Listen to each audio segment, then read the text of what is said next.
Good evening, everybody, and welcome to our webinar on Agroforestry Measure FT8 under the Afforestation Programme 2023 to 2027.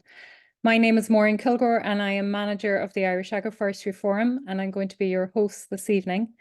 The webinar is being recorded and will be available on our website, www.irishagroforestry.ie, and on our YouTube channel over the next week. It is supported by the Department of Agriculture, Food and Marine, and it is also worth 15 CPD points from the Society of Irish Foresters. Now, we have an expert panel with us this evening. Please welcome Eugene Kern from he's the District Inspector with the Department of Agriculture, Food and Marine. We have Tom Houlihan, who's a forestry specialist at Tagus, Professor Jim McAdam, who's Director of the Irish Agroforestry Forum, an Associate of Ulster Wildlife and an Honorary Professor in the School of Biological Sciences at Queen's University. And we also have John Casey, who's a Forestry Development Officer at Tagus.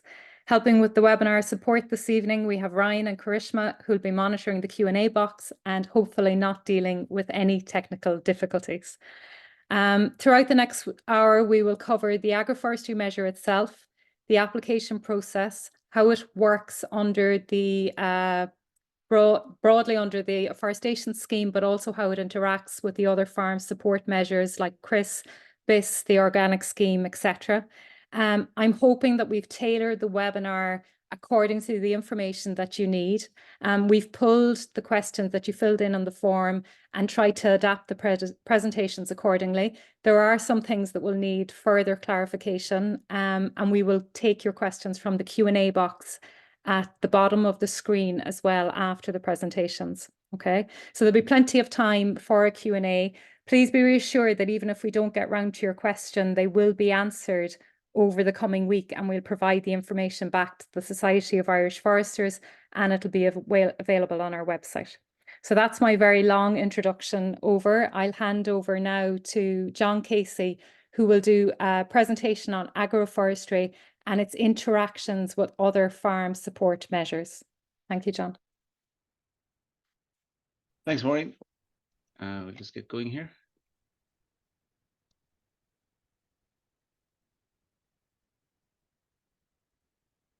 Okay, so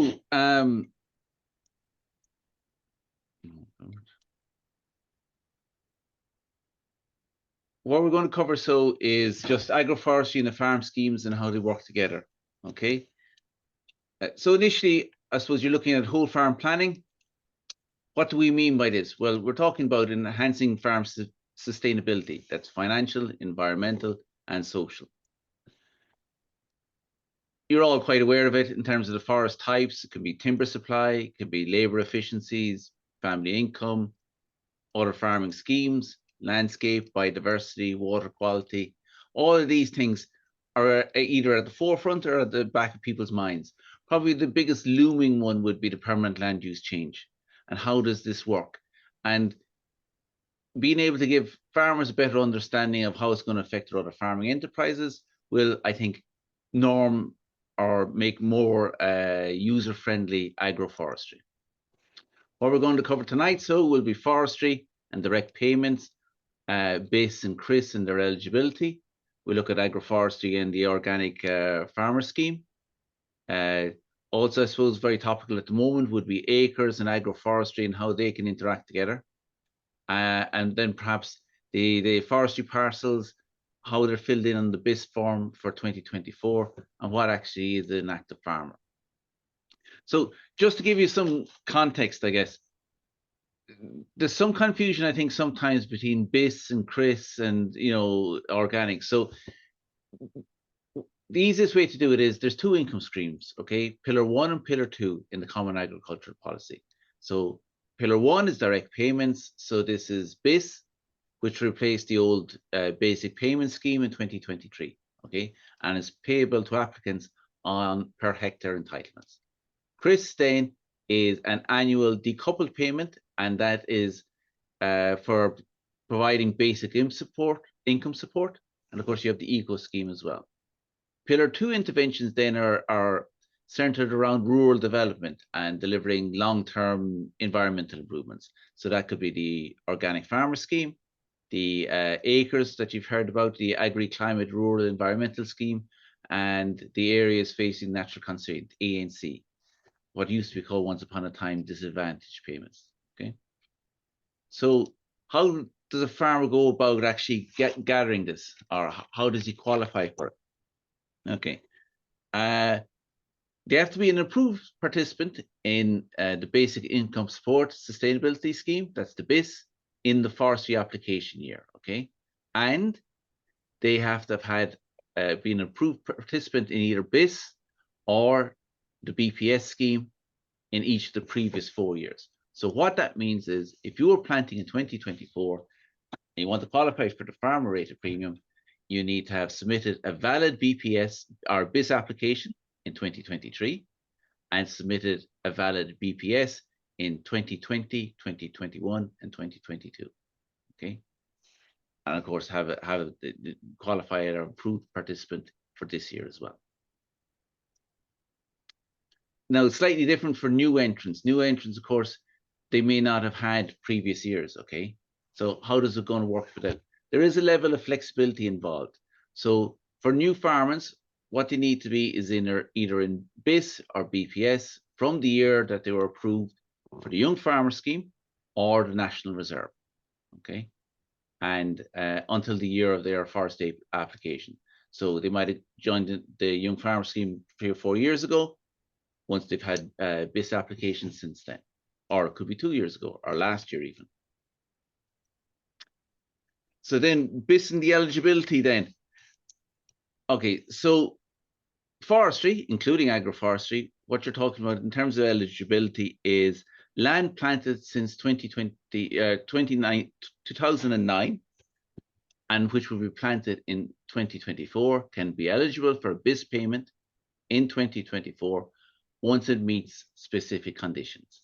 And these include that it has a right of payment under the Basic Payment Scheme, which operated from 2015 to 2022, that it meets all the requirements of the relevant forestry scheme under which it's been established, that it meets all those criteria, and that they're declared in a BIS application to activate the entitlements. Okay, if you don't make an application under the BIS to activate the entitlements, you won't be able to draw it down. And of course, there are conditionality requirements like good farming practice associated with these. Other things would be and this is particularly important, to benefit from the BIS on the planted area, the applicant must be the person or persons named as the forestry scheme beneficiary, either solely or a joint beneficiary. What this means is you must be the person that's eligible for the payment of the forestry premium if you want to draw down BIS. And this applies to members of the same family. What I would say to foresters is that if they're discussing planting with farmers and they're considering whether it's been transferred within a family, this requirement needs to be understood. So to give you an example, father transfers the farm and herd number to his daughter. He continues with the forestry premium applicant, but the forestry parcel now is claimed by the daughter on her BIS or BPS application. Okay, so the daughter's name is on the herd number and the BPS application, but the father's name only is on the forestry contract. In this case, that BIS application will not be eligible because the daughter has to appear as joint beneficiary on the forestry contract if she wants to claim BIS on that forestry parcel. Okay. And the other thing to bear in mind is there's a 2 years usage of entitlements. So if it's not drawn down within the 2 years, it could be either diminished or lost completely. Just turning then to direct payments. Like I said, the CRIS then is called the Complementary Redistributive Support for Sustainable Scheme. It doesn't exactly trip off the tongue, but CRIS is the normal name for it. And what it is it's a decoupled payment per eligible hectare to farmers that are entitled to this basic income support. So what it looks like is it's a payment on the first 30 eligible hectares claimed, which can be forestry if it's eligible, okay? That could be either ordinary forestry or agroforestry.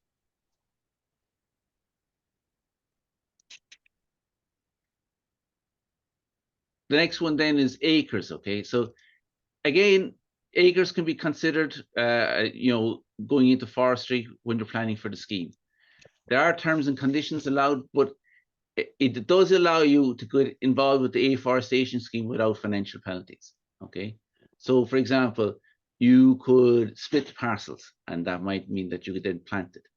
So the Department of Agriculture will authorize an action that can maybe terminate the contract for acres or part of it, or adjust the area, providing it meets certain criteria. Okay, one of those is that whatever they're going to do next, this new commitment is of equal or higher benefit to the environment or the climate. That the commitment they originally made in acres has been done for at least 2 years, and whatever new commitment, whether it is, I suppose, conventional forestry or agroforestry, that it is part of Ireland's National Forestry Programme.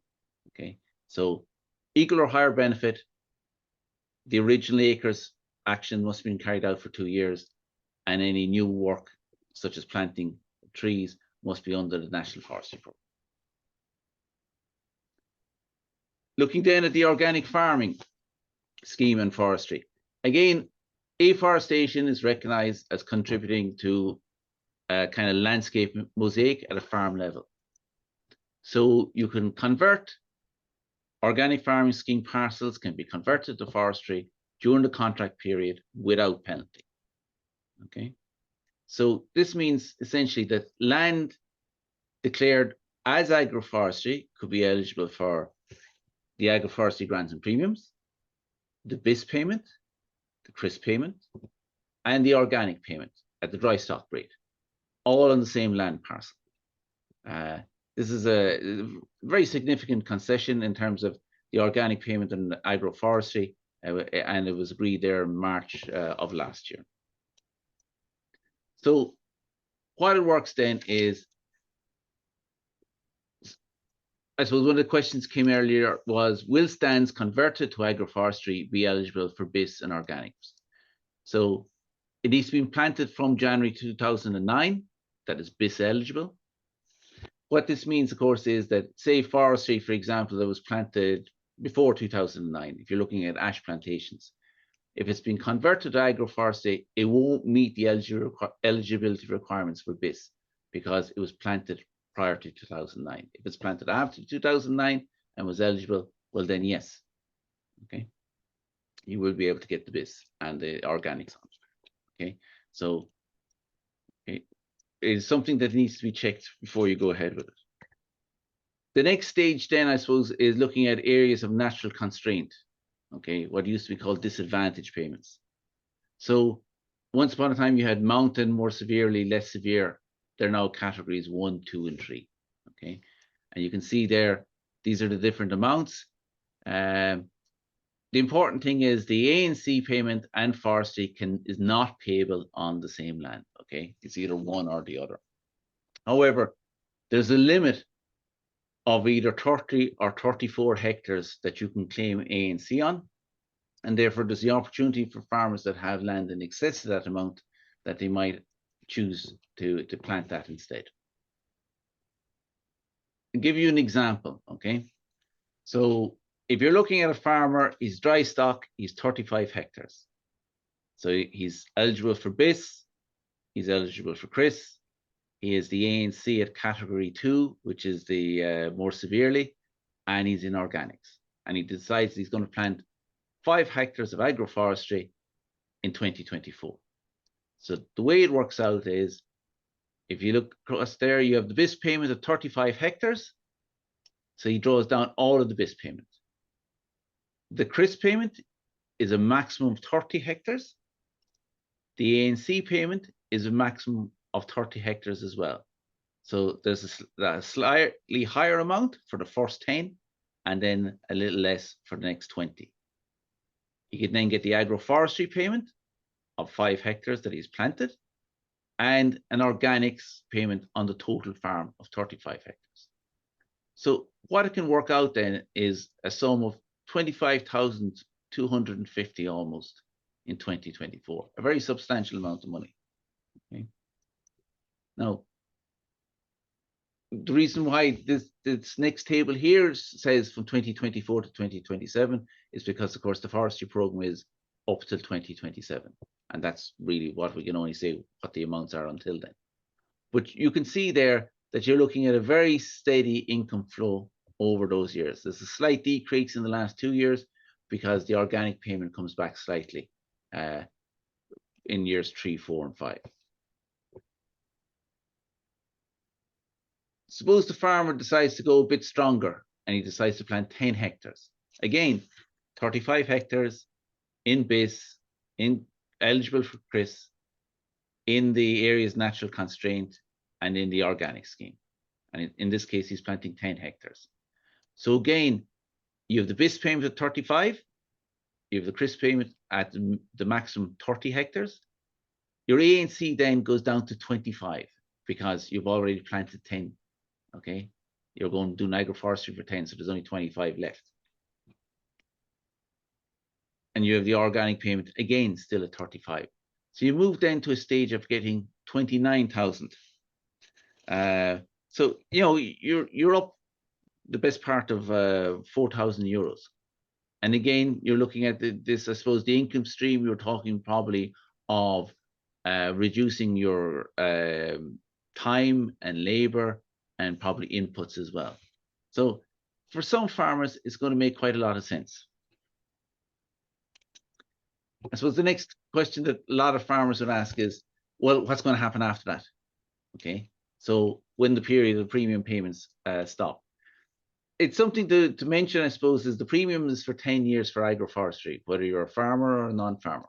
Okay, so these parcels will be eligible for BIS up to the end of the current cap period, 2027. Okay, and of course you still have to comply with the Forestry Act 2014.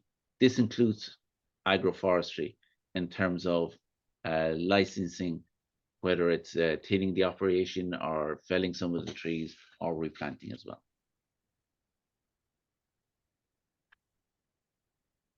Just to look at, so if you're making this BIS online application, or your client is, or they want some advice of talking through it, how does it work exactly? Right, so it's on agfood.ie. You ask for whether you're an active farmer. Even if the farmer is 100% forestry, okay, what happens then at that stage is he clicks in the active farmer, he hits grassland, and then other, which is at the bottom of grassland, okay? And what he's doing then is he's putting in forestry eligible only in that box, okay? So that's so that you understand what the category is. Other things that you can do is there's application notes, okay? And this is important as well. And, you know, putting in the information that explains what they're really looking at on the screen, okay? So we'll just go through this. If you have forestry established and it's planted before 2009, it comes out in the BIS or BPS form, and it would be pre-printed forestry or forestry pre-2009, okay? And that claimed area would be 0 because you can't claim BIS or BPS on it, okay? Between 2009 and 2023, it'll come out as forestry eligible if it's pre-printed. If it doesn't come out, you just put down forestry 2023 and put in the claimed area. This is important. If you don't put in the claimed area and it's just 0, you won't get any credit for it, okay? And what you do then is you go to the review and submit screen, and in the notes section, you put in parcel reference, the planting year, the eligible and claimed area, and that it meets all the criteria. So what are those criteria? Again, we'll cover this in a couple of seconds. The forestry establishment then for this year, okay? So if you're going to be putting it in on the BIS deadline for this year, it should be going in, if it's planted or in the process of being planted before the deadline, it's going to go in as forestry 2024, okay? If it's going to be planted in 2024, but not by the deadline, just put it in as its current parcel use, okay? And then what will happen then is that if it's planted after the submission date, it'll be updated when the direct payments cross-check anyway.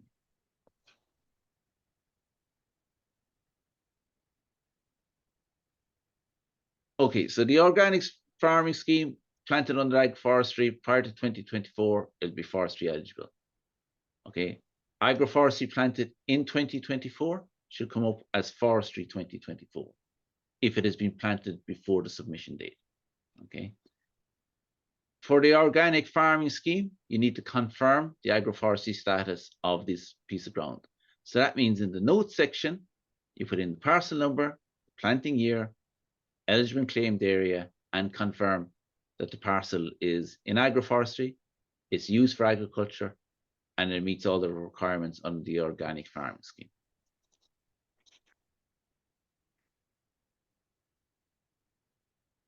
There's a lot of information I've just talked about, okay? There will be more detailed information on the direct payments. It will be up on our website and it will be available to you, and it'll certainly be circulated, okay? We have your details from the people that have been on this talk, so we can circulate it out to them. It will also be on our website, okay? So outside of the one-to-one advisory and the meetings and the events, we have quite a substantial online presence in terms of our website, the e-newsletter, the YouTube, social media, and the Chagas app. Okay, so there's a lot of information that's available. If you do have queries, you'd be more than welcome to contact any of the forestry advisors, and we'd hope to assist you as well. Lastly, we are developing other resources in terms of agroforestry, such as this the Agroforestry Horizon project. So what we're looking at is these regional innovation networks. For ourselves, it's Northern Spain, Portugal, and Belgium. The idea behind it is to build business models, because a lot of agroforestry is in its infancy here. So we want to be able to talk about business models that could be used by farmers. Everybody, they like the idea of agroforestry, but how do I make it pay? I suppose other things will be is a knowledge platform. So there'll be a lot of information on that. And there's going to be a public outreach thing as well. So you'd be more than welcome to participate in that. So I'll finish up there. And if you have any questions, please let me know. Thank you very much, John. There's a lot of complex crossover between schemes. It's very important for farmers and foresters, I suppose, to, as John said, contact their forestry advisors and agricultural advisors to be sure of the implications for BIS when undertaking forestry. If possible, we won't take questions now. We'll go straight to Eugene Curran's presentation, please, and then we'll go to the questions afterwards. Thank you. Thanks, Eugene. Go ahead. Thanks, Maureen. Can you hear me? Is that, yes, yeah. Go ahead. Great. Yeah. Okay.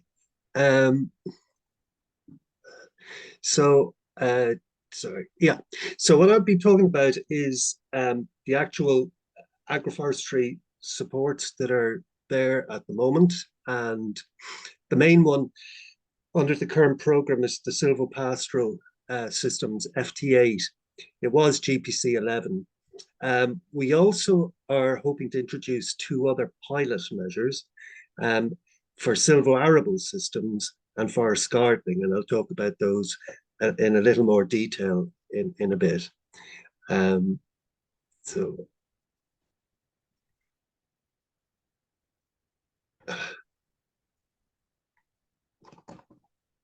Okay, yeah, okay. So if you're starting out and you're hoping to go into FT8, the first thing you probably want to consider is what sort of design do you have in mind? What are you hoping to achieve? There are 3 main approaches. You can plant the trees in rows, like what's behind me there, and in the photograph, or groups, and singly, and they all have different attributes. If you plant in rows, it's very important to have headlands where the machines can turn, and this will vary depending on the shape of the field. And it's preferred that within the rows you'd plant groups of 3, so that you'd have 3 of a similar species within the row, so that one of those trees would probably make it to the final crop. If it's groups, you'll need headlands more than likely as well. And are you going to use barbed wire? Is bull wire, if you use bull wire, will you electrify it?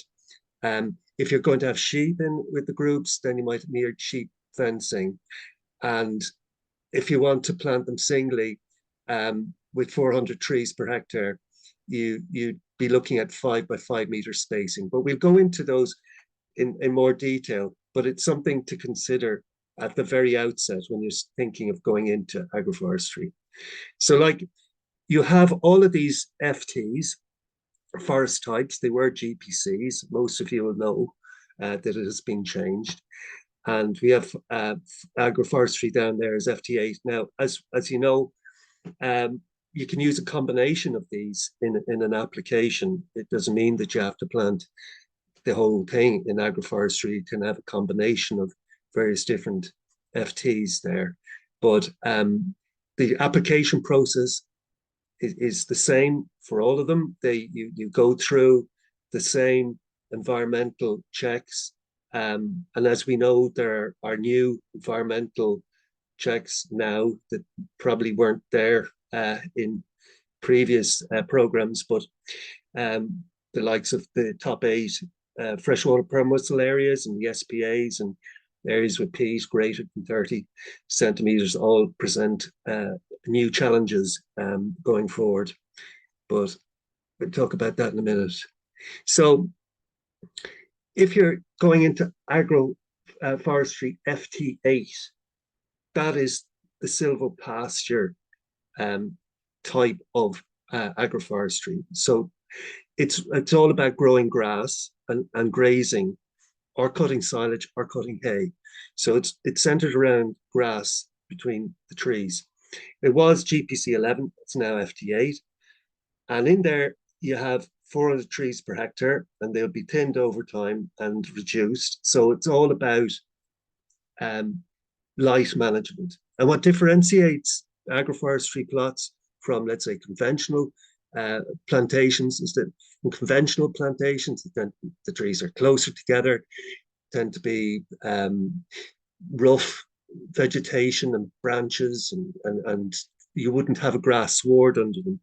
But in an agroforestry plantation, the grass sward is maintained.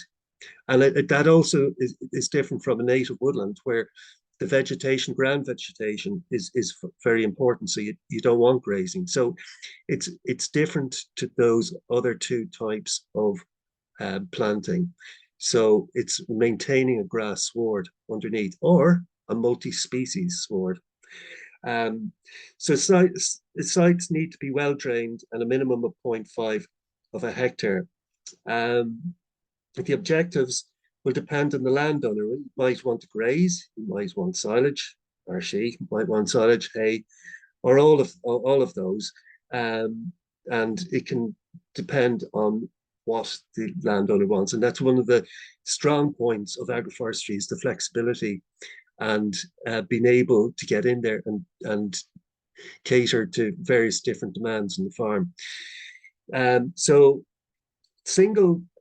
planting singly, as we pointed out in one of the earlier slides, and the rows, they're good for sheep because you have them in shelters, like you can see in the photograph behind me, but those shelters aren't strong enough to withstand the attentions of a larger animal, like cattle. So if you're going to go for cattle, you'll probably be thinking about groups. And integrating the trees as much as possible within the fields. And this is a key thing about agroforestry silvopasture, is that you want to try and integrate the trees as much as possible within the land, because the benefits in regulating temperature in the animals, regulating water in the soil, improving the soil composition, adding more organic matter and so on. If the trees are more integrated, then those benefits are greater. The more you space them apart, the greater these benefits decrease. So keeping them well integrated is key. Improved drainage, as I say, and water retention are some of the big points in the north, and Jim McCann would be able to say more on this, but in some cases you could get 17 extra weeks grazing in some cases, because the trees are helping to dry out some soils, which means you can have the animals out longer, which is good news for everybody, including the animals. And the species are not confined to native species. We recommend oak and cherry sycamore and Norway maple, and but we would consider other species, and it's up to the owner to sort of express what it is they would like to plant. We would tend to look at 10 to 15% birch and alder, because we found that, particularly in the tubes, it would be different in the groups, but certainly in the tubes, they grow very quickly.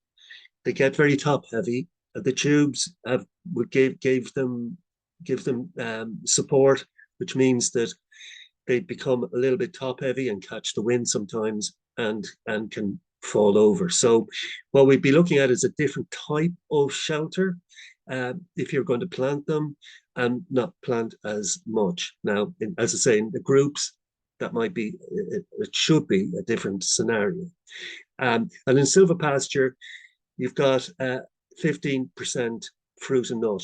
Now, some of the trees like cherry and walnut will produce quality timber and fruit, but the fruit and nut component is really for those people who want to, let's say, if there's a sunny area and they want to produce pears and apples and plums, that there's an allocation there. They can put in 15% if they want to, or hazel, for example. Cultivation could be through pit planting, or you could use an auger. The augers can be pretty good, just have to make sure it doesn't polish the soil on the sides. Or you can rip with a tractor, and with a GPS that can give you straight lines, which makes the job easier in some cases.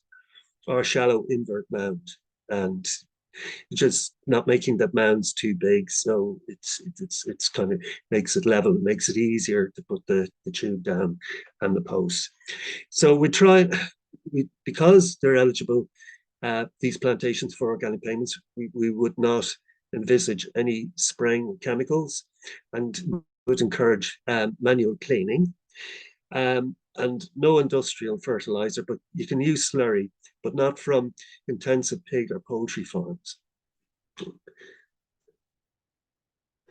So just to look at the posts a little more closely, and setting up the tubes, we're looking at 1.5 meter tall tubes, and we favor the wire ties, and as you can see in the diagram, the wire goes around the posts, but it only goes through one side of the tube at the top, which makes it much easier when it comes to pulling out vegetation from below, if it comes to that, or filling in that all you have to do is untie the wire at the back of one post, slide it through that side, and lift up the tube, take out the vegetation, or put in your plant, and just slide it down again, and then just tie up that piece of wire again.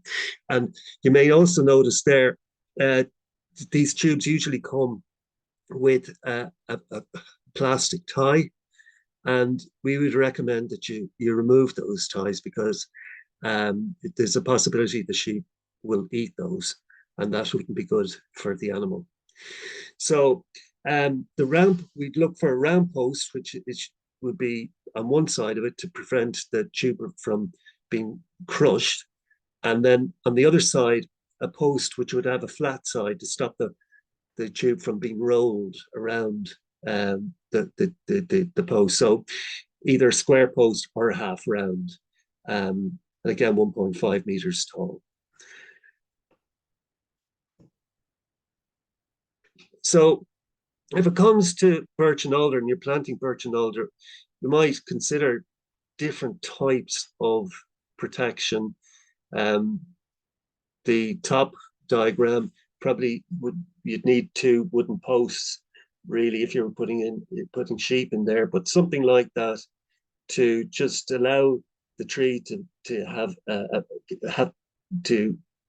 its own stability, build up its own stability, and it also those sort of shelters help harden up the bark. That's another thing with those tubes, Tubex tubes. We recommend that you drill holes into it to improve the aeration within the tubes, because the bark can be quite soft when the tubes are removed. Our Scots pine, this is what one person did to protect their Scots pine down below, because again they'd be lost in a tube. It mightn't need 4 posts, maybe you could get away with 3, but it would need a different approach, because they just simply wouldn't be suitable for a tube. So if you're putting in the applications, the same process as the other FTs, but what we would recommend is that you put in a 1-page plan, just outlining what sort of ground preparation you're going to do, what species you're hoping to plant, whether you're going to plant it in single rows or groups, and you're aiming for the minimum stocking of 400 trees per hectare, and what sort of shelters you're going to use, what sort of approach, depending on your species that you're going to have, or what sort of, depending on your design, and the maintenance, when you hope to go into shade and vegetation control, and have a plan.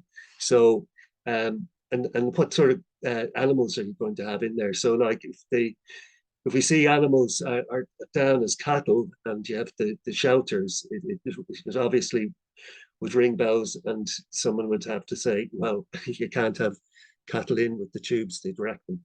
So it's just making sure we're all singing from the same hymn sheet, and we know we don't want any surprises when we go out to inspect it.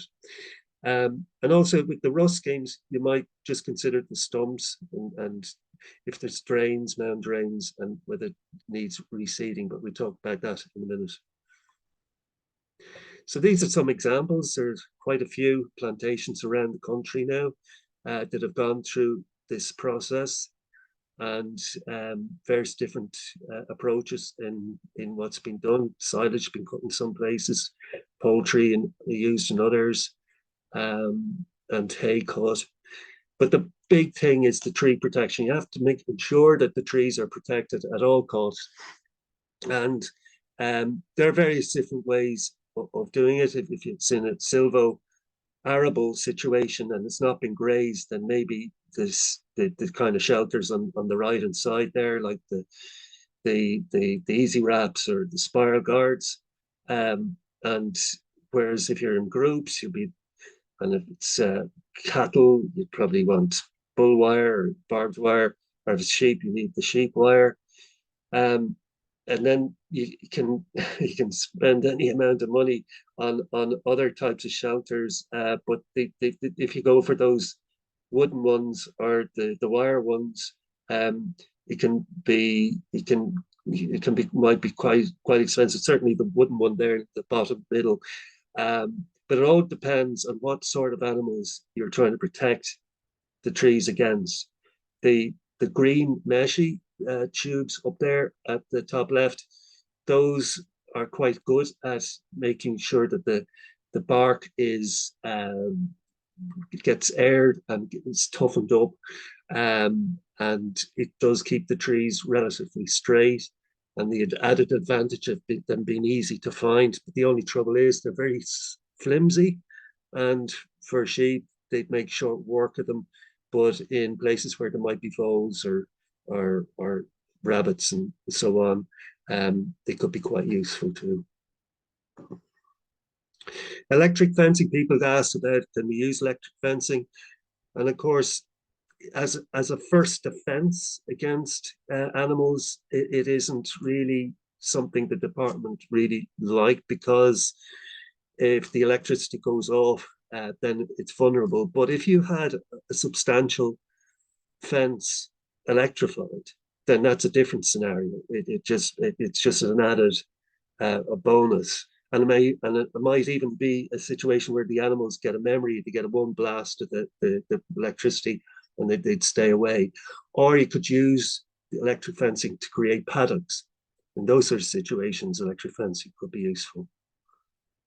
So the designs, I was just talking there about single trees. So if the five meters spacing, end up with 400 trees. If you plant in rows, you have 8. If you, my preferred option really would be 8 meters, and with 3 within the line. There has to be a minimum of 3 meters. You can go further apart if the distance between the rows is narrower, like on the right hand side. If it's 7 meters, you can extend the gap. But getting any closer than 3 meters kind of defeats the point of having the tubes. But if you have the 8-meter gap between the rows and 3 in the row, that means you get your 400 trees per hectare, and you don't have to make up the numbers elsewhere. So it's a handy one. Again, if you want to plant with cattle in mind, larger animals in mind, an option there is planting groups where you'd have 8 meters by 8 meters by 8 meters. You'd have 16 plants in each group and 25 plots per hectare. And then you'd have a 10-meter gap between each group. And then eventually on the left-hand side, as you can see, the fence is gone, eventually once you get up to a certain size. And again, in those situations, you could plant Scots pine, or you could plant, you could plant alder and birch, and they would have their own stability, so you wouldn't have those issues. And then eventually you take the fence down in the future, and the animals will be able to roam through, like as you can see in the photograph. So that's roughly what it might look like. It's a suggestion. There's 10-meter gaps in which machines can go up and down, or animals can graze.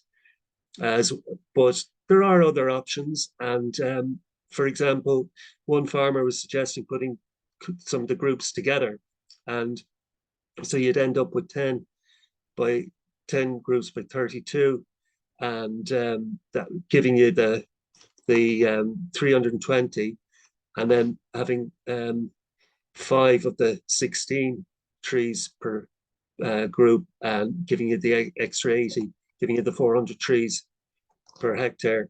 So in that case, you have there's still a good integration of the trees in that field. And the landowner was thinking that eventually the animals would probably prefer the smaller gaps for shelter, 10-meter gaps between the groups, and obviously the machines would be able to go up and down more easily, the 16-meter gaps. So that's just what one farmer was suggesting.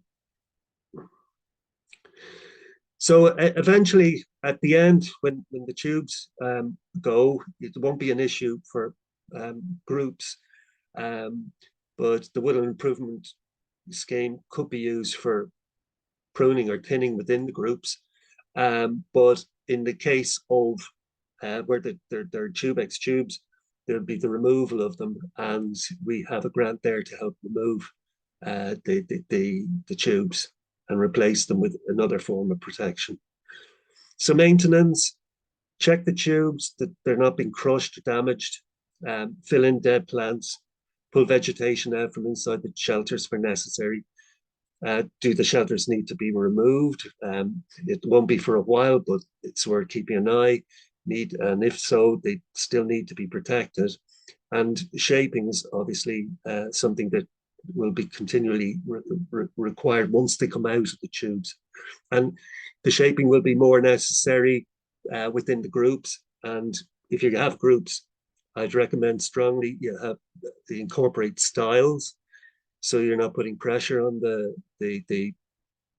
on the wire as you're getting over. So it'll make it easier to access and not to hurt yourself, because you'll be going through several groups. So you want to make it as safe as possible for yourself. And also checking for disease and pest damage. So the grants have improved, as we know, and they should be more than capable of covering the costs. And they're now for 10 years, which is an improvement on the 5 years in the past. And just briefly, the silver arable system, it's a pilot. It's going to be introduced where cereals, fruit, or vegetables will be grown. And we're hoping to have 4 projects a year. The grants are slightly less because you don't have the tubes and you don't have the fence, the posts, but it is for 10 years. You're allowed an increased amount of fruit and nut trees. And again, an initial plan is important, specifying the widths and with multiples of 3 meters. No shelters are required, not grazed, so there may be a need for rabbit protection. Headlands are essential, guidance for machine operators. General conditions, same as silver pasture, and we're accepting applications now. So if you're interested, do let us know. And this is an example of aronia berries down in Skibbereen, planted between rows of timber trees. And the systems are used widely across Europe and the world, various different benefits accruing from the trees. Forest garden, again, is a pilot scheme. It's a multi-structured approach, and it should be self-maintaining if the design is correct. It's a pilot measure, and we're hoping to have maybe 6 per year projects, and we're hoping to learn an awful lot from them. We have an allowance of 40% fruit and nut trees because it is a kind of a food forest. So no shelters are needed. We don't presume that it will be grazed. Maybe poultry or something like that, depending on what the owner's objectives are. So again, if you're interested in planting one of those, do let us know. Ash dieback, again, a 1-page plan outlining all the things that we discussed before. Stump removal is not mandatory. Just reduce them down as far as possible to reduce the possibility of regeneration or coppicing from the stump, but they should rot away in time.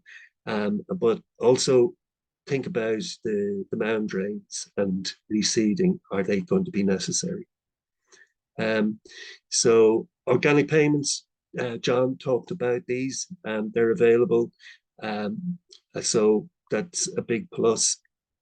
So John talked about these as well. Potentially, you have 3 at least payments accruing.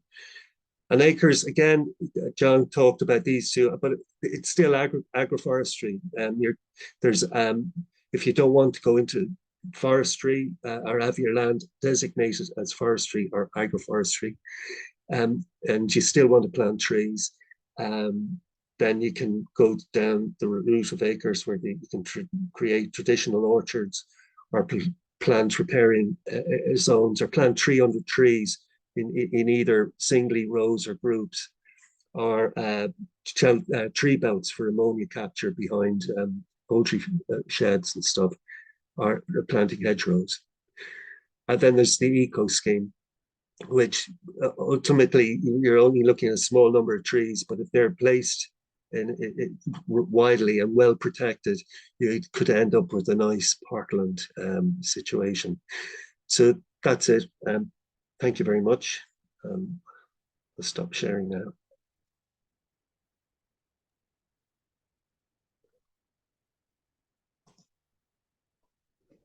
Thank you very much for that, Eugene. It's a very comprehensive overview of the agroforestry scheme. And it's just a comment there, like that there's huge changes in the scheme and that there's a lot more flexibility now in the designs that are allowed. And the group situation that Eugene has mentioned will allow cattle to be in agroforestry systems, which wasn't the case before. It's a comment from me actually on the styles for sheep. Unless you have the most docile sheep in the country, don't put styles in because they will climb up them over and into the forestry. So for cattle, yes, and maybe Shropshire sheep, but not the rest of them. I'll go now. We have some questions in the chat, but we've quite a bank of questions that have come from the forms that you filled out. So we'll take one from the forms first, and then I'll take one from the chat, and we'll do it in rotation if that's okay. Okay. So the first one for the panel is, if an applicant has received technical approval to plant agroforestry under the old programme and has now selected to submit it under the new programme, will the application need to be assessed for suitability again?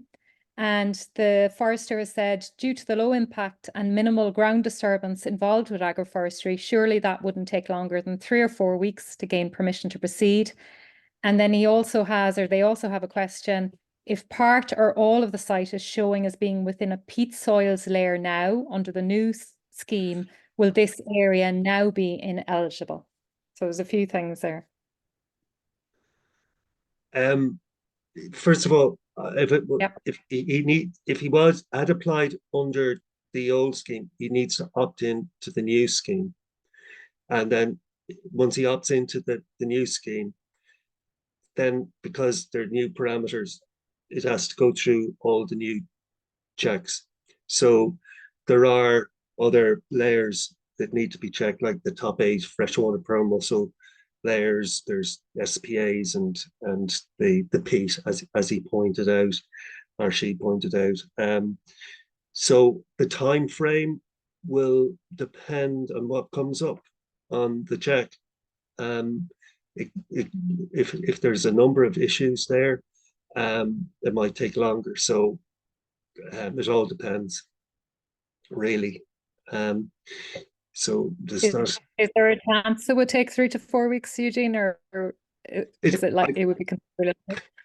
It's hard to say. It really is, unless you can see what comes up on regarding environmental constraints. Okay. Okay. Thanks, Eugene. We'll go to one from the chat then. Can you get ANC and agroforestry on the same land? I think that's actually probably, can you get ANC and forestry land, because you can for agroforestry, but you can't get ANC for agroforestry. So you can't. John, you might want to take that there. No, you can't, and you can't get ANC for forestry either. So those figures there, they were 35 hectares if you planted 5, you still a maximum of 30 hectares ANC. And then the second one, it was 10 hectares. If you planted 10 hectares, you'd be then down to 25 hectares ANC. So no, you can't get ANC and forestry on the same land. Okay, great. So question 2 from our form is, can in some circumstances, can the applicant get in a mini digger and raise mounds to plant trees? I think, Eugene, you dealt with that. That is the case, isn't it? Yeah, I mean, I think if you're going to create mounds, try and make them shallow and invert them, put them back into the hole, and try and just level it out as much as possible. It'll make it much easier for you in the end to put the tube down. It will provide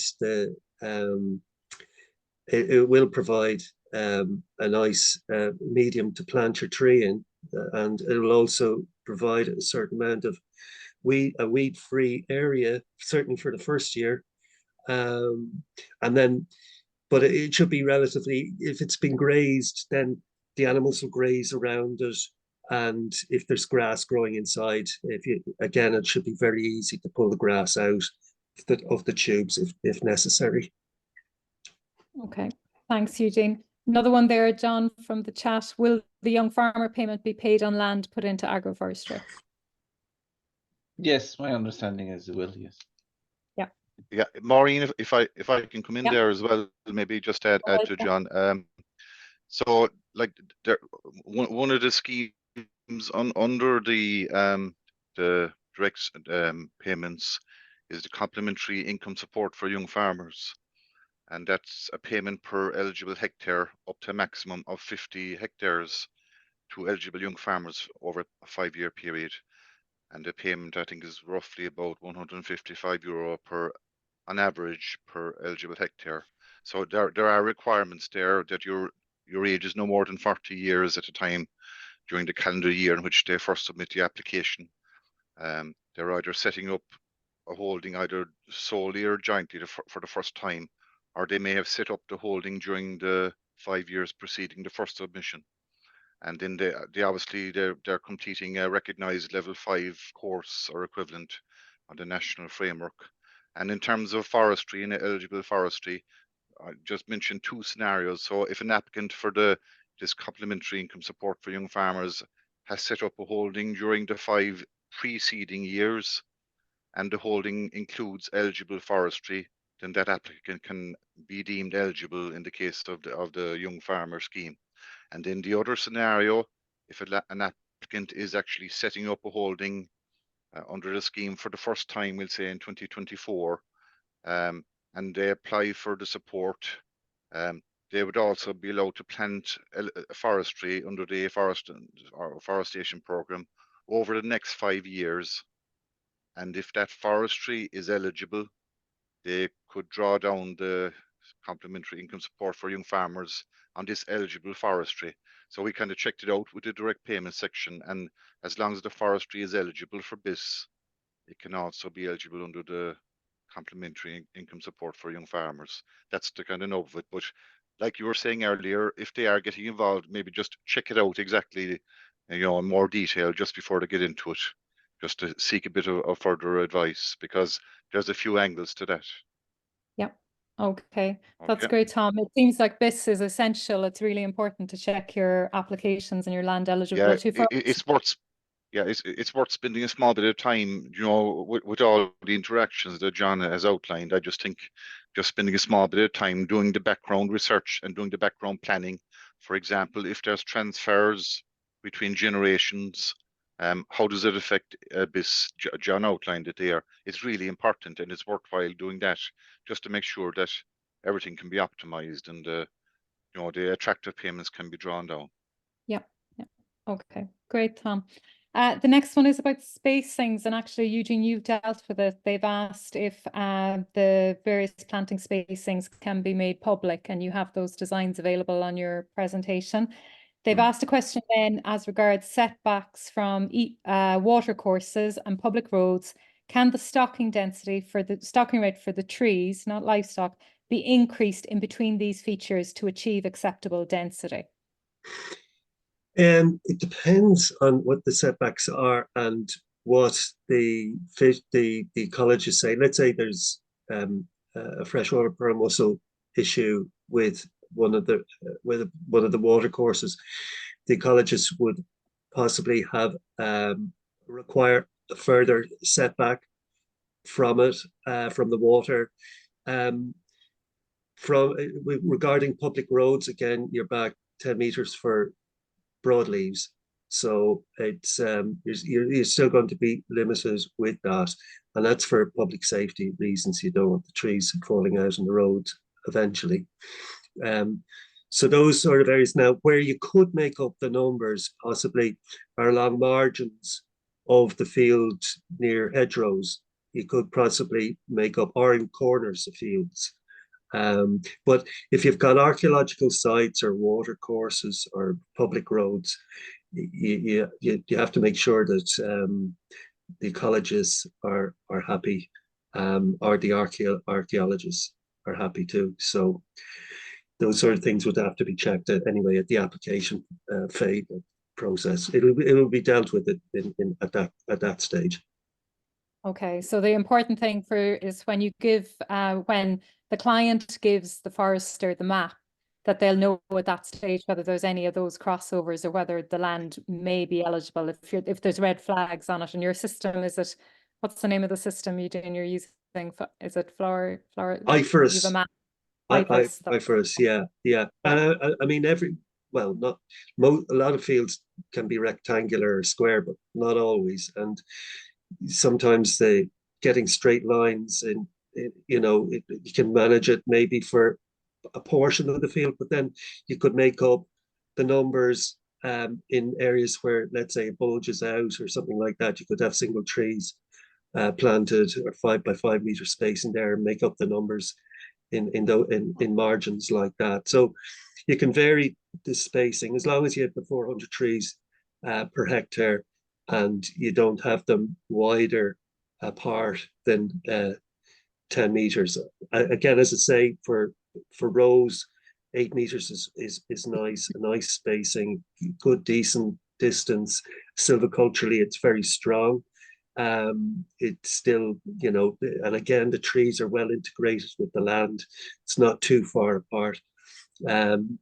So that's the big thing. Again, trying to integrate the trees as much as possible in the ground, because I think that was something that Jim has always been an advocate of, the benefits to the soil and to the wildlife and the animal welfare issues that accrue from having the trees well integrated. I think that's been an important aspect of it.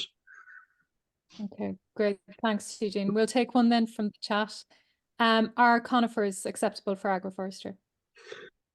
Yeah, why not? I mean, in groups, again, they probably grow better in groups than in the tubes.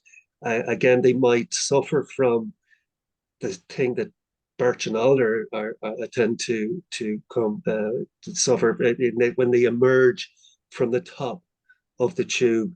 They get caught in the wind, and the stability then is compromised. So if you have a different type of shelter system, you know, a different way of protecting them than the tube singly, that could be discussed with the inspector at the time, or you could put it down in the plan as to if you wanted to plant a portion of conifers with a different type of protection system, or if it's in groups, you shouldn't have any problems if it's in groups, because they'll grow away happily in if they're protected and fenced off. Okay, It's great. just the Thanks, Eugene. tube. It's just the tubes where there might be a difficulty. Might be difficult. Okay. Jim, this might be one for you. Is it advisable to sow a more shade-tolerant grass species when planting agroforestry? And I suppose this is in reference to people who'd be reseeding pasture. Yep, I think the multi-species swards seem to offer, you know, a very good option where you have a range of species. Most grasses are more tolerant to shade, you know, than people realize. In fact, some of the grass breeding companies I know are doing research at the minute on more shade tolerant varieties of, for example, perennial ryegrass. But some of the POAs are particularly shade tolerant, and they can be in mixtures, red fescue. But I think overall, because you are going to have different light conditions, that the more the mixture of species you have in that sward, the better. And because of the change in the different rooting patterns, as well as having your tree roots there, if you're exploiting that whole bank of soil below your trees with roots of grass, with roots of trees, then you really are creating sort of a biological system that is really going to keep your soil fertility up and keep you able to sustain a grass sward with very minimal fertilizer intervention. Okay, great. Thanks, Jim. Maureen, if I can just add in there as well. Our research colleague, Dr. Ian Short, who's part of the forum as well, is in the process of setting up some demonstration sites around the country. Some of them would be on Teagasc centres, and for example, I think down in Johnstown, he has set up a system where there are different formats of planting of trees, but also they're looking at multi-species swards in between. So I suppose it's an area where the research certainly can develop, and we can get more information out as that develops as well. So I think that's important, and certainly will complement the great work that Jim has done down the years as well with his colleagues in Loughgall. Yeah, no, that's great. We know multi-species swords are very important for a valuable low input, cheap source of protein on farms, and with the cost of inputs, it would be great if people could have multi-species swords and agroforestry systems. Okay, so one more from the bank. What fruit and nut species grow best to make up the 15% if the client requests them? And can they plant more than 15% fruit and nut? I presume in grassland systems, because we know that it's 20% for silvo-arable and 40% for forest gardens. So Eugene, is there any flexibility on the 15%? Currently, we have 15% on silvopastoral plantations. Now, again, walnut and cherry produce fruit and timber. So there's a bit of a crossover there. But the 15% is really for those people who want to introduce fruit varieties of, could be apple, plum, pear, into maybe a part of their land that gets a good bit of sun. I wouldn't mix them in with the timber producing trees because of the shade. And I suppose it's because that there be a good focus on the timber trees, in particular in the silvopastoral systems, that it's been kept at 15% at the moment. If we feel that there's a big push from people that feel that really does need to increase as an option for applicants, it may be something that could be reviewed in the future. But at the moment, most people seem to be happy enough with the 15% under silvopasture. But again, don't mix them in with the timber trees. Find a nice sunny spot where the flowers can get the sun, and where the fruits can ripen. And you could end up with a fairly sizable orchard if you have a 10-acre or 10-hectare site. 15% of that would give you a decent orchard. So yeah, I think 15% is relatively okay for most people. Yeah. Is there flexibility on the type of fruit and nut trees? Can the applicant put in any? Yeah, I suppose again, that plan, the one-page plan, if there was something that a landowner wanted to try, that just to flag it on that one-page plan, so that we can discuss it and just see, like if you see someone putting in banana plants, you might want to sort of say, actually, that mightn't be such a good idea, but there might be better options. Bananas might be a bit difficult there, right? Okay, so we'll take one from the chat. Could you go without any ground preparation at all? Grass growth would be suppressed anyway with the grazing around the tube. Yeah, you could pit plant and just put them straight in, depending on the soil. And I don't see why not. Yeah, I think so. Okay, could be done. great. Thanks, Eugene.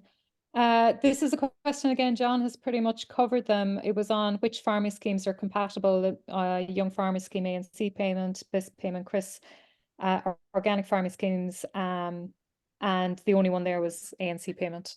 That wasn't allowed. But I would refer back to John's presentation, which will be available on our website, and also the information will be answered in the questions. One here on forestry converting to agroforestry. Can a very poor crop of oak be converted to agroforestry under the scheme and receive a premium? The crop has been severely impacted by Scots larch mixture. Now, the person actually didn't have under the scheme written in the question, but I'm assuming that's what we mean, that they mean about it, to be able to draw down premium. Does somebody want to take that? If you don't mind, I might just, it's the only broadleaf that we currently have for a conversion to agroforestry is the ash. People who would have gone into planting oak, those mixtures would have gone into forestry. It was designed, and the objective was plant a plantation of forestry. Now, while the premiums are being paid, that's the option. Maybe in the future there may be options under forest farming or something like that in the future, but under our current scheme, no, we wouldn't have an option for that. Okay. Can unplanted headlands be incorporated into plans to accommodate the turning of machinery? That is the case, isn't it? Yeah, Yeah. into the design important and the width of the headlands, I suppose, that's needed on the farm. Is there a maximum headland that's allowed under the scheme? I suppose it depends on the plan, and how you're going to incorporate your 400 trees into a field if you have a massive big headland. I mean, if it's a narrow, long, rectangular field and you just have a kind of a narrow top and bottom, then relative to the rest of the field, the headlands won't be that significant. But if you have a very narrow one and you're going up and the headlands are taking up large numbers, large areas, then it might be harder to get the 400 trees in per hectare. So it's something just to consider. I suppose it depends too, Eugene, on the agricultural operations going on. If they're not making hay or silage or not spraying or low wind systems, they might need a big head. Okay. Another one then from our bank of questions: will stands converting to agroforestry be eligible for organic schemes? And in that, we know that the only stands that can convert to agroforestry are those with ash dieback. And so will they be eligible for the organic scheme? We know they're not eligible for agroforestry payments. You take that. Yeah, I come in there, Maureen. Again, the terms and conditions that came out for the direct payments came out just yesterday evening. So we're checking that out. But we'll say if an ash, what we feel if an ash stand is say older than planted before 2009, that under the terms of BIS at the moment is that they would have to be planted. They would have to be planted from January 2009 onwards. So if it's an older ash forest that's being converted, it may not meet the terms. And for there are criteria for eligible agroforestry for the organic farming scheme. So basically, lands declared as agroforestry that are eligible for BIS will qualify for the organic farming scheme payment. But it's something we clarify maybe over the next week or so, and we make it available. There's just extra clarification needed there. We want to be as accurate as possible, obviously.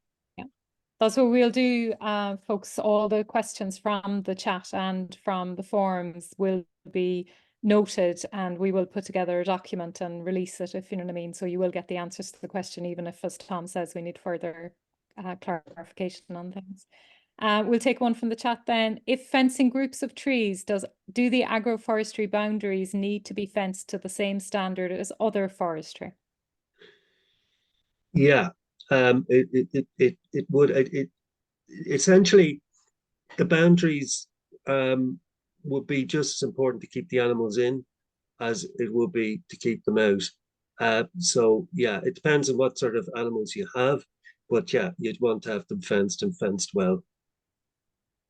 Okay, I suppose it's to highlight as well that a condition of the BIS payment scheme is the boundary fencing as well. So it's probably important to look at what you're required to do under your basic payment or the BIS payment conditions. One then from our bank of questions: will ash sites? I think you've dealt with that. So it's another ash sites conversion to agroforestry question, and we're checking clarifications on that. Okay, so now we've had a few questions come in on peat. Okay, so one of the things is the restriction for any land that's greater than 30 centimeters of a peat layer that you won't be necessarily be able to do agroforestry on it. So why is agroforestry not allowed on peat sites which are fertile and in active agricultural use? FT1 native woodland is allowed on peat sites as new drainage is permitted. Agroforestry has no new drainage and even less of an impact on existing land, and certainly no increase in carbon emissions. Would you like to take that? Somebody. It's like, I mean, what he's saying is, or she is saying is true, but some clarification on the peat classification, particularly fen peats and so on. We are looking into some of that at the moment, so we'll see. Certainly, with blanket peat, you can't.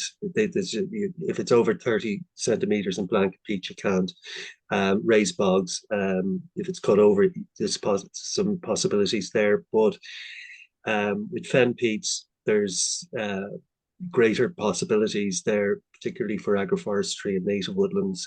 So that is something that we're probably going to look and see if we can get a little more detail and information on that. So we're working on it. If I could just add, I mean, peat Yep. is a really terrific store of carbon, but it only remains a good store or a sink for carbon if it stays wet. And if you plant trees on peat land, then those trees essentially dry out the peat and they cause evapotranspiration. And once the peat starts to dry, it oxidizes and becomes carbon dioxide and is given off.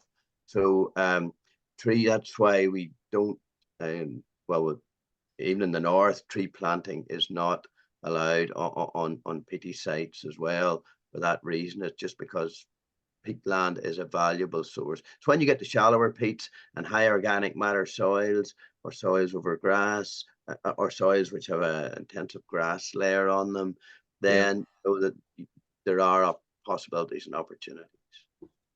Okay, thanks, Tim. That's a really good explanation of the reasoning behind the peat layer rule.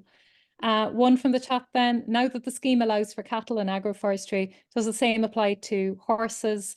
The forester says, I take it the recommendation would be to plant in groups rather than rows or singly. Would somebody like to say that? Yeah, I think if you're going to go into the realms of horses, you're probably looking at post and rail, which is kind of expensive. Because certainly wouldn't be using barbed wire, and I don't think maybe bull wire would be strong enough. So it'd probably be post and rail, but again, the cost would be something that might be beyond most people. Just a question there, Tom. There isn't a possibility of getting post and rail fencing under the Thames grant if it's needed, is it, for agroforestry for horses? Not that I've heard, but it's something maybe that we could raise with relevant people to see, is there flexibility?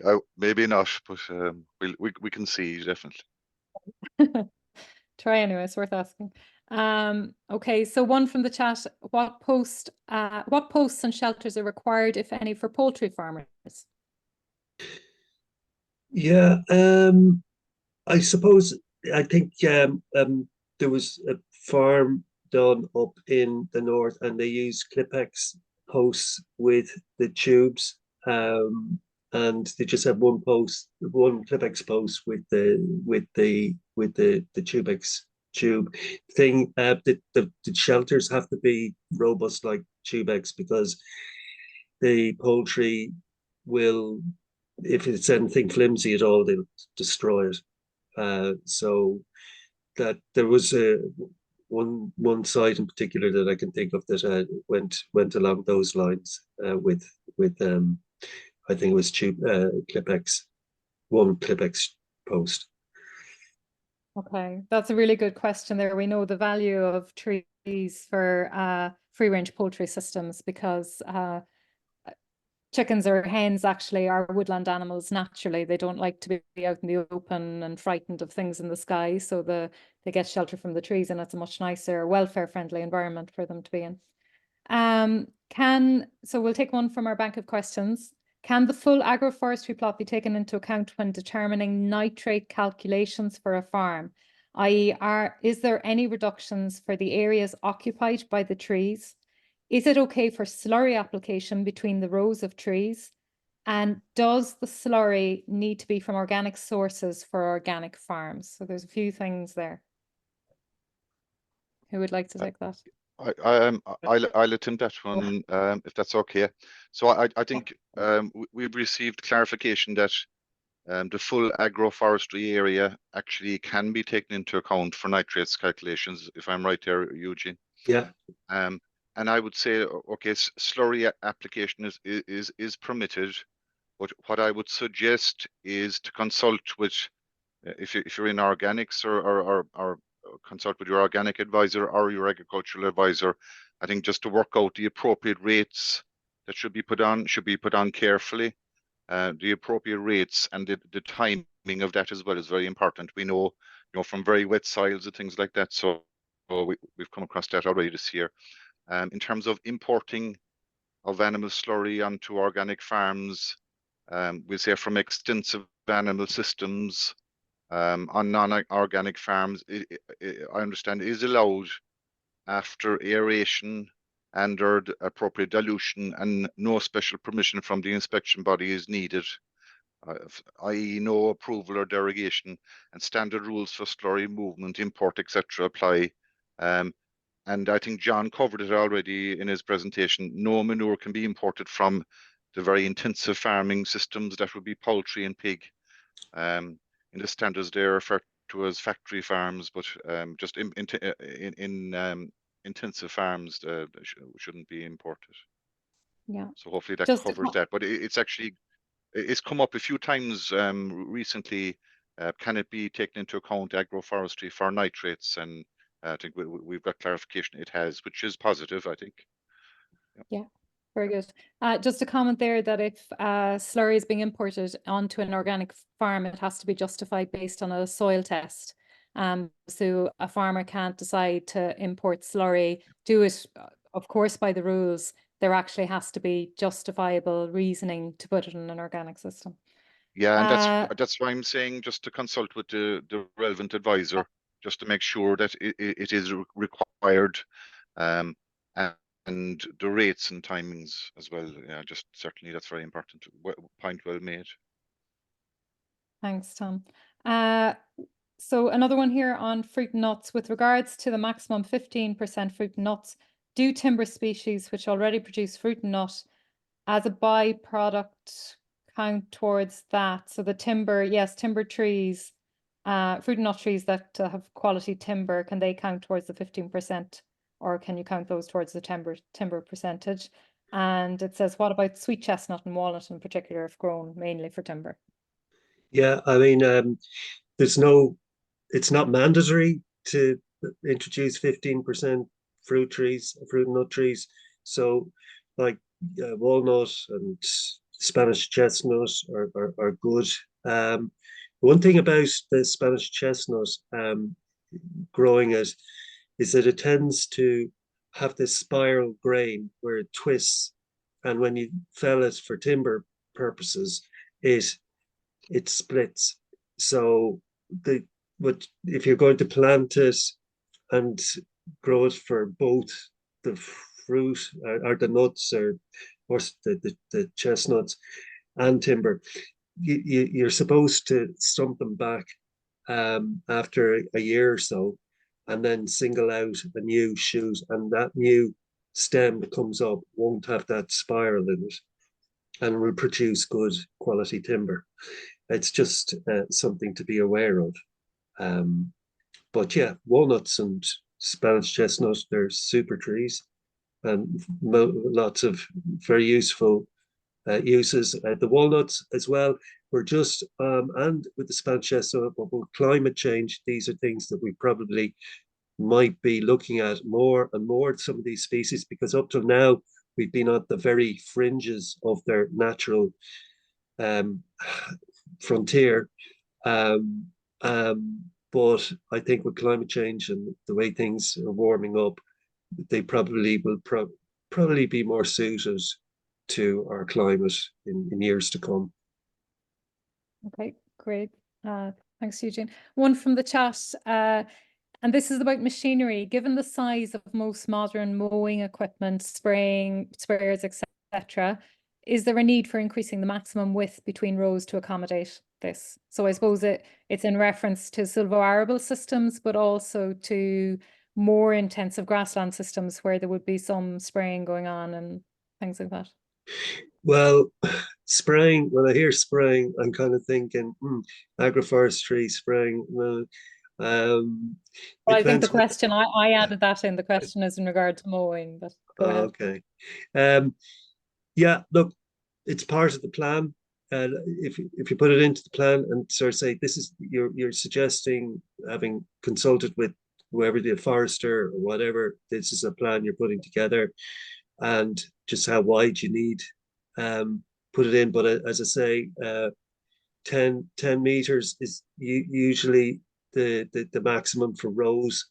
But with the groups, you might be able to have these alleyways that are a little bit wider.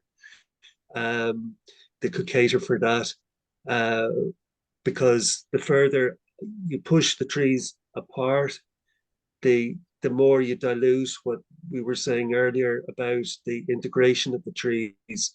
You need to get them as integrated as possible, as much as possible within the field system, in order for the trees to bring the benefits to the land that they can bring. And I think that all the work that Jim has done over the years sort of bear that out, and also work that like Lindsay Wistance and animal welfare, the issues that if you can integrate it as much as possible rather than having them isolated and far apart, I think it's you have to be aware of that. So try not to push them out too far apart. Okay. If you folks, if you refer back to Eugene's presentation, you'll get a copy of that afterwards. Anywhere he has a design on there with the groups which allows for 16-meter avenues or alleys on part of the field. So it's an interesting one to have a look at when you're deciding on what design to do for your clients. We'll go here. There's a question about deer fencing. Deer fencing is eligible around silvopasture with fenced off clumps, but in the case that the established silvopasture area would be small, for example, 1 hectare, deer guards to protect the trees within the fenced off clumps would be more economical than deer fencing around silvopasture. Could the agroforestry establishment in this case be eligible for the new deer shelter scheme instead of deer fencing grant? Well, I think in a situation like that, you'd have to really look at the site and get an idea of the deer numbers. And the trouble about the deer shelters is, again, if you're looking at stability in the tree, they're very tall, and the trees would tend to be in the tube for a long time, and the stability of them wouldn't be as good as the shorter tubes. So alternatively, what you could do is maybe plant species in groups that deer tend not to like. If it's only a small area, maybe alder or something like that, where it's known that deer don't particularly like alder. And if there's if the area around the groups is grazed by sheep, I think deer don't particularly like sheep either. So put the two together, you might have a good chance of putting the deer off. It can be expensive, deer fencing, but sometimes A-frame fencing for Sika deer can be cheaper, and it's very effective against Sika deer, and it's relatively easy to set up, and that might be an option too. So if you had A-frame fencing with groups of alder with sheep grazing in between, I think that's a scenario most deer would probably not be happy with. John, John knows a good bit about deer, I think. Would you agree with that assessment? Yeah, pretty much. I mean, what you're doing really is trying to create an area that they're not comfortable in and not staying. If they're not staying there, they're not under stress, or they're not doing kind of, I suppose, disturbance activity. So if you can move them on or stop them congregating in the first place, you'd be better off, undoubtedly. I mean, and I'd agree, very tall tree guards. I mean, they're not, you know, for young trees, it's going to be very difficult to get the trees up and going properly. They would be, you know, it's all right for one or two, but if you have a field of them, Yeah. I think you're going to undermine the whole growth pattern of the trees. Okay, thanks, John. Just a comment there, actually, in Finland, they use lanolin spray for trees to protect them from deer, but apparently it's species specific. So we need to do some trials in Ireland to see if it actually works. Some foresters have told me that spraying every tree would be very difficult, but maybe the farmers might do it. I know There's a of farmers question. that put out wool, actually. Yeah, wool as well. Wool as Yeah. well can there is research to say that it may work. So it's worth trying. Just a comment there, if a farmer is using wool to protect their agroforestry on their farm, they can only use wool from their own farm without an official license to move it between farms. Wool can't move from one farm to another farm. A question there on peat, Jim. I think you've kind of answered this, but I'll read it out again. Agroforestry is not allowed on peaty soils because of supposed carbon losses from soil.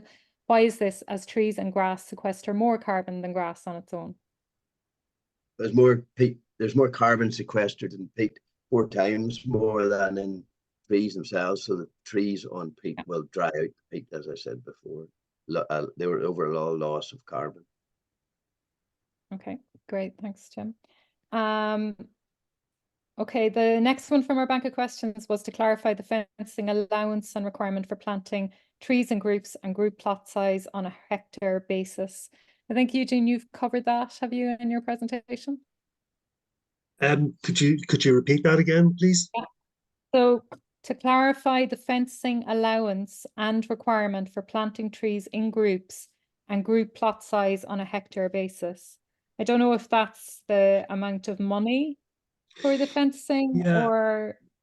Yeah, I think, well, the thing with the groups is that you're not using 2 posts and a shelter. So the savings you're making there are put into the fence. And the fence is relatively easy to set up compared to putting in the 2 posts and the shelter. There's less labor. So potentially, you know, it should balance out cost wise. Okay, great. Right, we go to the chat again. With agroforestry, is it the case that your land is considered as forestry forevermore, as is the case with other forestry systems? And if so, why are the premium payments only for a duration of 10 years rather than 20, as with other forestry enterprises? Would like Well, to take that. Yeah. well, if I might, sorry, John, you fire ahead. No, Yeah. no, fine. I was just going to say, yes, it's a permanent land use change. And it is one of the considerations if you're doing whole farm planning or you're advising on whole farm planning, it's important that that is explained to landowners, I think, very much so. In one of the first slides there. Now, you know, the other question, of course, is that if you are, you know, if you're getting into agroforestry and you only wish to do it for 10 years, it's a little self-defeating, I would have to say. You know, it's meant to be a permanent crop that is aiding your other farming enterprise. Yeah, and originally it was only 5 years. The premium was 5 years because there was a recognized income from silage and the grazing the sheep and other products coming from in between the trees. So getting it to 10 years was really good. So you know, there are those other incomes coming in from what's the grass and so on as well. So, and that's going to go on indefinitely, way past 20 years. From the trials we did in the north, it was after about 10 years at that spacing that we did our first thinning and subsequent thinnings after that. So your tree numbers are starting to go down, but I never saw agroforestry as a clear fail scenario. You would be you're opening up space, you're letting your canopy develop, you're also letting the grass come on and still give you a good crop, and you have the opportunity to interplant again protected trees, so you're ending up with a mixed if you like, almost a continuous cover forest or a continuous cover agroforestry system, which is of really high sort of biological value and will just continue to deliver as a permanent land use change. Okay, great. I suppose I'll just ask a question, Eugene. Is there any possibility after the 10 years of ecosystem services payments for agroforestry in 10 years' time? Who knows? Maybe. Might be something to consider in the planning, Yeah. given the way the payment system is going, that there might be a possibility for that. But we can all but ask. Yeah. Can acceptable tree species and soil type be widened to include heavier soils, thus planting of common alder and birch? There is no restriction for heavier soils, is there, Eugene? No. Okay. We'll take one from the chat, and I think you've given clarity on the planting designs. It says, can we get clarity on what planting designs are acceptable by the Forest Service and all inspectors? So I suppose your designs are available to all inspectors, are they, Eugene? They would be, yeah, they should be, yeah. Okay. Is there a preferred orientation for the rows, for example, north, south, or east, west? I've just answered that. If you think about it, logically, the sun rises the east, sets in the west. So if you have east-west rows, then you're going to get more self-shading down those rows of the trees. So whereas if you have north-south planting and the sun sort of crossing, the tree shade is going more into space between the trees than it is with other trees. So it's not a huge difference, but from a theoretical point of view, north-south orientation is better. Okay. One here from the chat, from the list, are there opportunities for agroforestry in areas deemed acid sensitive? So that's like the Wicklow Mountains, Connemara, Upland Connacht, that type of thing. Tom, do you want to take that? Or is it one for Eugene? Somebody? Tom's muted. Okay, sorry. Like there are significant areas of acid sensitive around the country. None more so than in my own area down in the southwest. So I suppose there are opportunities with agroforestry in that on appropriate soils. Normally, if you're planting your conventional forestry, there's a requirement for water sampling to test calcium carbonate levels, and it has to be below a certain threshold.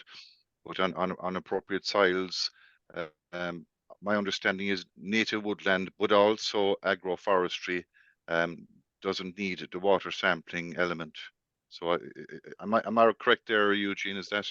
Yeah, that's absolutely right. So if the water hasn't sufficient buffering capacity, conventional plantations aren't allowed if it falls below 8 parts per million calcium carbonate. But water sampling isn't required for agroforestry or the native woodland scheme because they're seen to be benefiting the environment. So, yeah. Great, thanks, Tom and Eugene. One in the chat there, if planting the square blocks of trees at 2 by 2 meter spacings, a total of 16 trees, as displayed in the Tagus meetings, what spec of fencing is required and considered? This would mean 25 groups per hectare, which would be needed to make the 400 required trees. How is the cost of this fencing covered? I think you've covered that, Eugene. That's the stock-proof fencing. It's different for cattle and sheep. Yeah, like it depends on again, it goes back to the protection of the trees. What animal are you protecting them against? So one farmer was saying he had suckler cows and he said they go mad when you introduce them into a field. And he was worried about them. So what he was going to do was he was going to put at least 3 rows of bull wire and electrify it. So the bull wire would be there as a permanent barrier, but the electric fence would give them a little reminder not to go near it. And probably even if the electricity failed on occasion, they'd still have the memory of the electricity and and by the time the farmer would repair it and get it going again. It's apparently dairy cows will just happily graze in between. They won't go near it, so there'll be no major issue they there. learn. Yeah, Yeah. so some So livestock are they yeah, learn very well around electric yeah, fences. Just to know that electric fence may not be suitable for certain types of sheep, in that horned sheep around electric fence systems, they can get caught in it. yeah. So Again, but the yeah, well, no, yeah. go ahead. You put in sheep fencing. If you're putting sheep, you put sheep fencing around it to stop them going in. But it was just that particular farmer said that if he introduced the sucklers, they go bonkers, and the barbed wire might hurt them. So he wanted to see whether that was a possibility, and it seemed to be a reasonable approach, Yep. and in the interests of animal safety as well. Great, thanks, Eugene. Question there, is there a maximum amount of trees allowed in the group design? Well, we put down Assuming 400 trees per hectare, but if a farmer wants to plant more trees per hectare, they can, and if they want to introduce I more, think they mean, sorry, Eugene, I think they probably mean within the group, the way we were saying 16 to 25 yeah, trees in a no, group. two Can you have a 2 bigger meters, group? yeah, like 2 meters would be as close as you'd really want to come. If you start getting them closer, it just is too close. So 2 meters would be fine. And But you I can put two groups together, so you could go to oh, yeah, 32 trees. yeah, together, you could do that. You could, yeah, you'd have a bigger group, but they'd still be 2 meters apart. So they'd plenty of room for them to grow, and plenty of space. Okay, great. Thanks, Eugene. Comment on Spanish chestnut European trees hit by fungal disease, ban on import into the UK.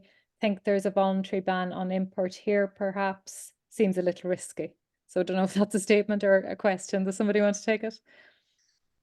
There are a couple of diseases like chestnut blight, and also you have ink disease as well that can affect Spanish chestnut. You do see it in Southern Europe, definitely. You see it in Portugal and Spain. There are means of controlling it in terms of the chestnut blight. I think there's fungicides can be used, and there are also, I think, biological controls. With the ink disease, I think they've developed recently some cultivars that are resistant, maybe not immune, but they're resistant. However, it's down to plant passports, I suppose, and their own vigilance as much as, there are other diseases out there. There's a plenty of airing in them in the media and in the print at the moment. But it is people's responsibility to be, buying plants from reliable sources, checking their plant control, checking the plant passport before they import. Yeah. Okay, grand. Thanks, Tom. One last question. We're nearly at our conclusion. We'll be at an hour and 50 minutes, so I think everybody's probably completed that. But I think we've answered everything. So one last one. Eugene mentions alder there. Will the Forest Service allow it, and what percentage can alder and birch be? So I think you will allow alder and birch. Is there a maximum percentage of alder and birch in any plantation? Well, if it's in the tubes, or the single tree, or in rows, you're going to have to. You can't. We can't really have them in the tubes because the difficulties we've had with them. So we're looking at maybe 10-15% and being protected maybe in a different way, because it's going to get harder for the landowner to put together a different system for these individual trees. So it's much easier for the other species to be put in a tube. But the alder and the birch just simply haven't been performing very well, particularly the birch in the tube. So we don't want to be compounding something that we already know is an issue. So 10-15%. Yeah, so that's experience that's come from the pilots Yeah. under the last forestry Correct. program. So Yeah. it's really good farmer knowledge transfer, their experience. So this time the recommendation has changed. Okay, folks, I'm going to bring it to a close. I just want to thank our panel. I think there's been a lot of information shared and a lot of really good questions have come forward as well. We will, there are some things that, as Tom said, that need further clarification. I will put all these questions together. We'll produce a document that will be available on our website, and also the Society of Foresters will circulate it to you. We'll upload the webinar onto our YouTube channel, and a link will be on our website as well. If anybody wants, I think I'll circulate a form for permission to share your names with the Society of Foresters for you to get your CPD points for them added to your record. If you have any questions, please email them to us at info@irishagroforestryforum.ie. If you have questions on organic farming or the organic scheme, email those to the organic at agriculture.gov.ie, or on the nitrates or nitrates directive, nitrates@agriculture.gov.ie. So further information on agroforestry is also available on our website, www.irishagroforestry.ie. So thank you to our viewers. If foresters, you can get in touch with us and ask agroforestry questions. And just a reminder that membership of the Irish Agroforestry Forum entitles you to attend monthly member meetings, and usually some of our advisory group are on there, and you're welcome to ask agroforestry questions there as well. So thank you, everybody, and goodbye. Thank you. Bye-bye. Thanks very much.